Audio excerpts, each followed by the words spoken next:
Túto reláciu vám prináša overenie kilometrov.sk.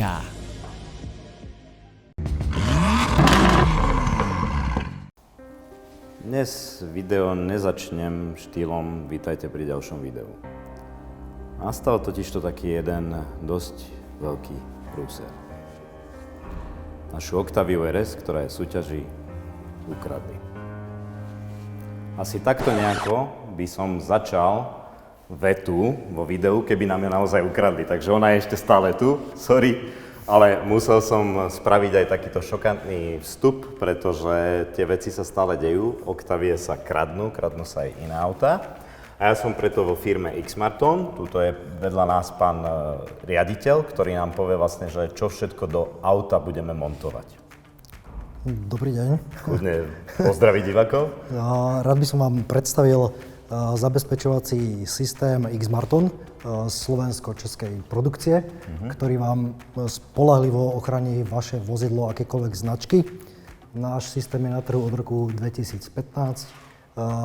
Kompletne si vyvíjame hardware aj software a ďakujem, že môžeme ochrániť aj túto krásnu Octaviu RS. No. Je to jednoducho vec, podľa mňa, ktorá tam musí byť, pretože možno niektorí z vás vedia, možno nevedia. Ja som jedným z hlavných sponzorov občianskeho združenia Haka, ktoré hľadá kradnuté autá. A tie štatistiky síce sú stále lepšie, stále sa kradne menej aut, je aj stále viacej objasnených prípadov, ale to nemení nič na tom, že aj keď sa ten prípad objasní, tak to auto môže byť vyhoreté, utopené, rozobraté na základné diely a môže byť niekde aj vo vyšetrovačke u polície niekoľko rokov a auto jednoducho nemáš. A nechcel som, aby teda nebodaj sa stalo niečo nám s tým autom, lebo to auto už reálne jazdí po ceste a nie je až také výrazné ako všetky ostatné autá, ktoré sme robili, čiže tak troška zanikne v dave. Takže určite som tam chcel namontovať to poplašné zariadenie a takisto som nechcel, aby aj výherca niekedy mal ten problém, že ja mu odozdám auto, páči sa, jazdí si s ním a niekto mu ho čorkne, pretože Octavia ešte stále vedie štatistikám a postupne ho dobieha síce Hyundai, ale stále tie Škodovky sú top. No a keďže to nemôže byť len akékoľvek zabezpečenie, tak som sa rozhodol namontovať do ňoho jedno z najlepších zabezpečení, ktoré sú na trhu. Toto zabezpečenie nie je klasicky mechanické, to znamená, že nebudeme zamkýňať páku alebo volant.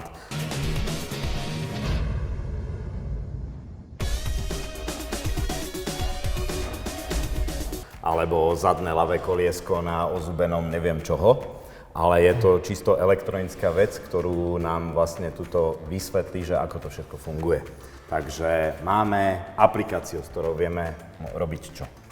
Takto základom je v podstate aplikácia, ktorou si klient dokáže skontrolovať v akomkoľvek čase, kde sa vozidlo nachádza, či má zatvorené a zamknuté dvere, či má otvorené zamknuté okná, alebo je auto v pohybe, či náhodou nie je nejaký odťah alebo vniknutie do auta neoprávneným užívateľom.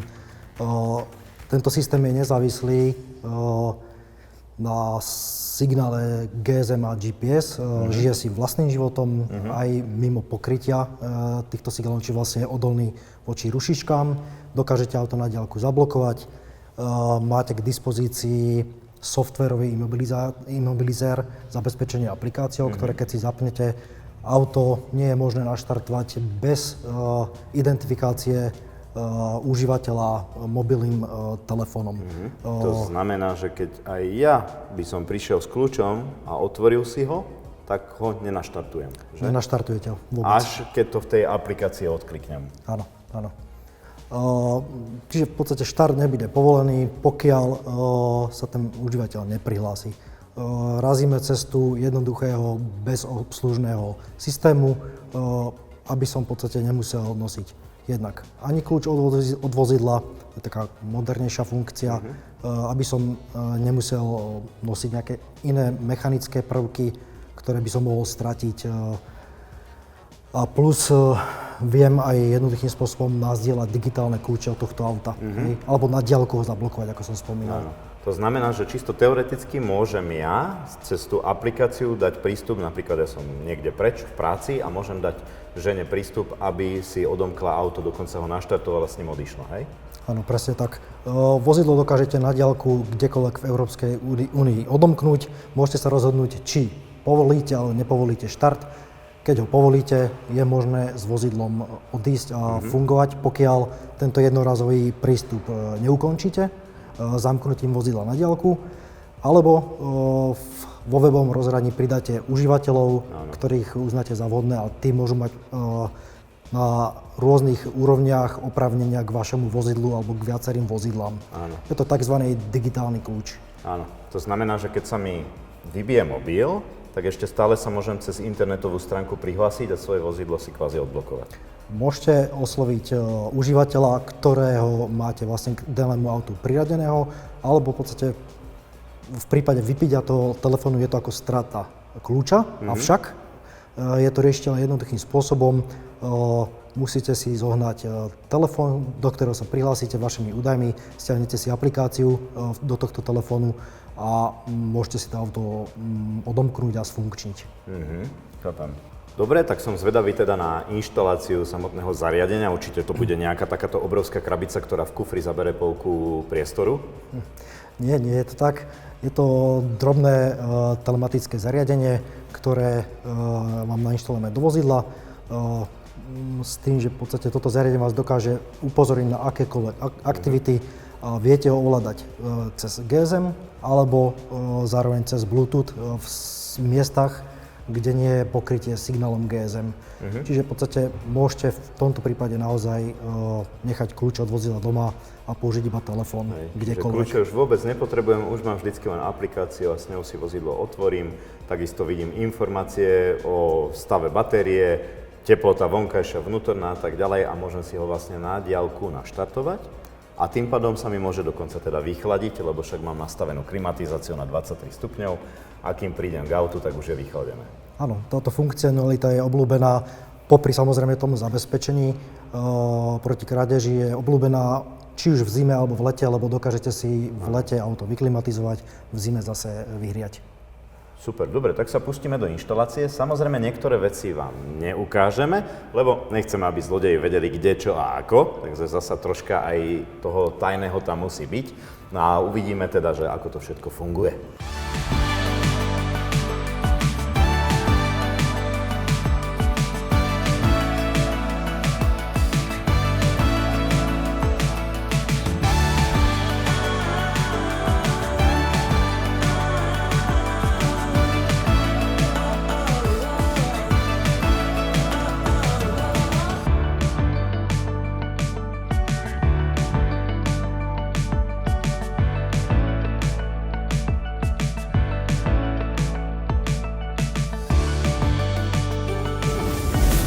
No a montáž je za nami, trvalo to reálne 2-3 hoďky a bolo to namontované a tá montáž je asi od vozidla k vozidlu iná, že? Závisí od vozidla, od značky. Od značky, hej, čiže niekde to môže ísť možno aj rýchlejšie, niekde pomalšie.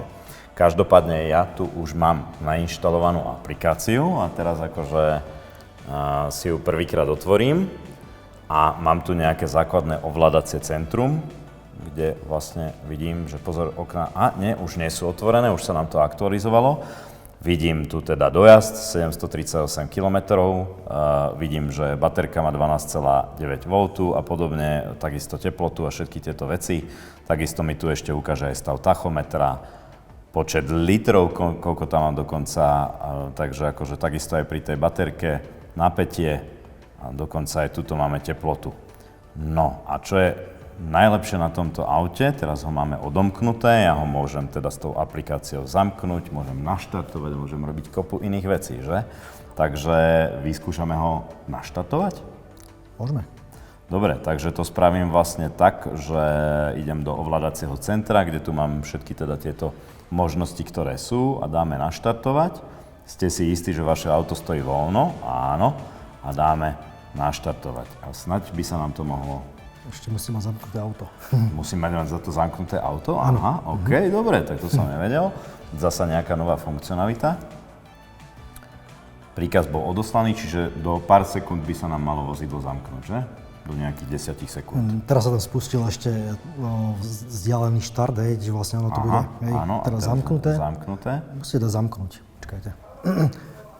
Máte vybraté, máte super bečku vybraté. Takže my...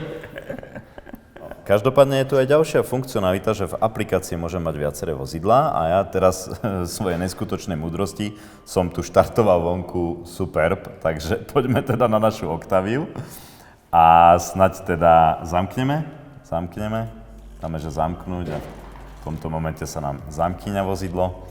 Takisto máme okamžite notifikáciu o tom, že bolo zamknuté vozidlo a teraz by sme teoreticky mohli povoliť štart, že? Teraz môžeme naštartovať, urobiť ten diaľkový štart. To sa vlastne robí tlačidlom naštartovať. Naštartovať, naozaj naštartovať a malo by nám naštartovať toto vozidlo. To je spomínaná komfortná funkcia, či už v zime alebo v lete.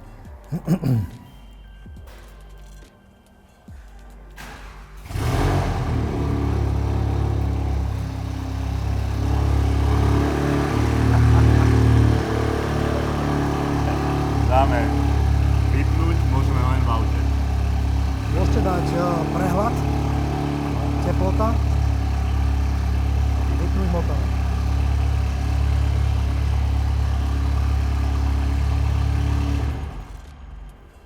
A takto sme zasa vypli motor, pretože s otvorenou klapkou je to auto troška hlučnejšie. Každopádne tuto teda v tomto ovládacom centre si vieme zablikať svetlami, vieme otvoriť okna, zavrieť okna, zamknúť a tak ďalej všetko. Napríklad teraz v tomto momente môžeme dať otvoriť okna a mali by sa nám aj otvoriť okna a všetky okná zázračne sa otvárajú a idú dole a môžem si rýchlo vyluftovať alebo niečo podobné. Kebyže som tam zabudol psa, tak ten môže spokojne vyvesiť jazyk von. Zároveň máte aj upozornenie, že okná sú otvorené. Hej, sú tam všetky upozornenia. Takisto na mape presne vidíme, kde sa vozidlo nachádza. Máme tu aj históriu všetkých jazd. Teoreticky tuto by bolo všetko vyrolované, že koľko tam bola, aká jazda. A samozrejme ten úvodný prehľad vozidla. Plus teda akože miliardu ďalších nastavení, takže... Myslím si, že toto budem používať, tento štart s otvorenou klapkou u nás vo firme, aby som všetkých ráno vždycky zobudil. Len tak akože z diaľky naštartujem, možno ešte doma budem, naštartujem, aby všetci vedeli, že halo, treba makať. Takže v zásade takto asi funguje celá táto aplikácia, ale má ešte miliardu iných funkcionálít. Určite som nejaké zabudol, že? Napríklad spomínané zablokovanie auta na diaľku alebo spomínaný softwarový imobilizér, ktorý si môžeme ukázať v aplikácii. Bez toho, aby ste povolili štart vozidla, nebude umožnený. Hej. Vy ako oprávnený užívateľ môžete tento pokyn vydať na diaľku. Plus v podstate každý ten užívateľ, ktorý je nastavený ako admin alebo správca, dostane takisto cez spomínané notifikácie upozornenie na to, že je jeho auto odťahované alebo sa prerušilo nejakým spôsobom spojenie, alebo zabudol zamknúť, alebo opustil zónu, alebo niekto vniká do auta bez použitia centrálneho kľúča, bez použitia centrálu. Takisto, pokiaľ by sa vodič neidentifikoval, je tam upozornenie na neidentifikovaného vodiča, čiže okamžité upozornenie už aj pri vykradaní toho vozidla. Áno, čiže niekto otvoril si dvere nejakým spôsobom a snaží sa, niečo ukradnúť z kufru, alebo znútra kedy svojho času rádio, dneska iné veci. Tak presne tak a na spomínanej ikone potom vlastne vidíte, aké dvere sú otvorené alebo čo sa s vozidlom deje a nedieje. Áno, čiže vidím ešte, ktoré konkrétne dvere sú otvorené a to je vlastne v tej aplikácii. Čiže teraz, kebyže otvoríme dvere, tak v aplikácii vidím, aj teraz mi to tu hlási, že pozor, dvere je otvorené, samozrejme musím dať odomknúť. Čiže v tomto momente otvorím a v aplikácii už presne vidím, že sa nám otvorí a takisto, že sú zapnuté svetla. Presne tak. Takisto príde upozornenie, keby ste mali vybitú batériu, hej, alebo slabšie napätie. Áno, hej, ako v tomto momente už vidíme, že už sme pod 12 V, keďže je tam ešte stará baterka, ináč kufri máme novú, možno tu rovno vymeníme, že nám klesá napätie a že ju je dobré meniť, aby potom človek v zime nemal divný pocit, že nenaštartujem. Presne tak. Je tam možná vlastne nastaviteľná funkcia automatického zamknutia. Hej, keď sa vzdialite od auta, odpojí sa Bluetooth, tak auto sa same zamkne. Automaticky zamkne. Čiže vlastne ten zákazník nemusí na to myslieť. Je tam možnosť odstavenia auta na diaľku, čiže zablokovanie motora, ktoré sa prejaví bezpečne po ukončení jazdy.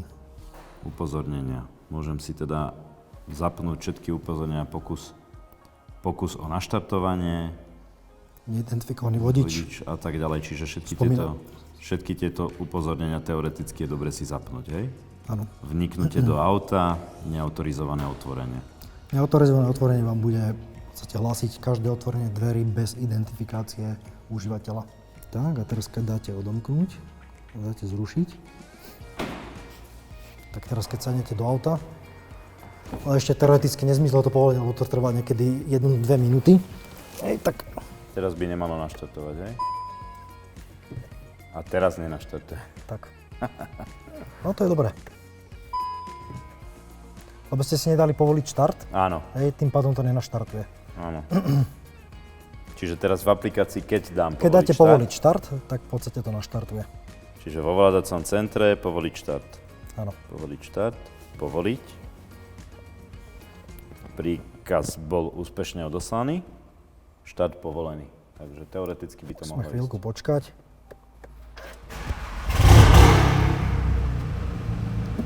Funguje. Tak. Čiže ste sa identifikovali a povolili si štart, tým pádom to funguje.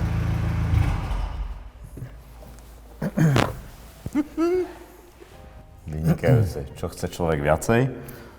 A jednoducho si môžete pridať jednoduchým spôsobom cez webové rozhranie nových užívateľov, manželku, vo firme niekoho. Je to veľmi jednoduché, veľmi rýchle, s tým, že takisto vlastne môžete tých užívateľov aj potom takto jednoducho odstrániť. V aplikácii môžete mať kľúče od viacerých vozidel naraz. Áno. To znamená, že neviem, som otec rodiny a mám manželky na auto, dcéra, syn a podobne.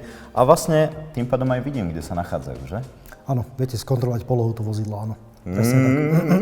Takže teraz presne vie otec rodiny, kde sa nachádza celá rodina, alebo teda šéf firmy, kde sú jeho vozidla. Takže myslím si, že toto je niečo, čo zasa túto Octaviu posunie na ďalší level. A keď ste sa ešte doteraz neprihlásili do súťaže, tak ľudia, overenie kilometrov.sk lomitko súťaž, 5 €, môže byť toto geniálne auto aj so všetkým vybavením vaše. Takže určite choďte pozrieť, choďte sa registrovať. No a ja ďakujem túto pánovi riaditeľovi firmy za to, že nám namontoval a teda previedol nás aj celým týmto procesom, čo všetko sa dá s touto aplikáciou robiť. A dúfam teda, že sa vidíme pri ďalších videách. Čaute. Ďakujeme, majte sa. A nezabudnite na našu súťaž o túto parádnu Octaviu RS. Do súťaže sa môžete registrovať na overenie kilometrov.sk lomitko súťaž.